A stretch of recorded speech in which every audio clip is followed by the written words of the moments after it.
Suntem la un apartament absolut încântător, oferit spre închiriere exclusiv prin agenția imobiliară Project Center. Locuința, pe lângă faptul că asigură un confort de vis, este și foarte spacioasă, având o suprafață de aproape 70 de metri pătrați și două balcoane închise cu termopan.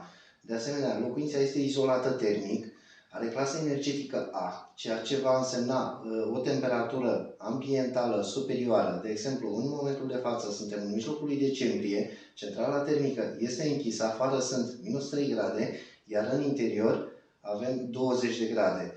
Apartamentul este finisat în gama premium cu gresie, faianță, parchet, termopan, este dotat cu 2 televizoare, abonament TV și internet de mare putere de la Digi. Dacă ești în căutarea unui cămin potrivit pentru tine pe o perioadă îndelungată, accesează site-ul projectcenter.ro, unde poți găsi de asemenea și un video integral cu apartamentul, sau sună-mă la numărul de telefon 0758 55 3355.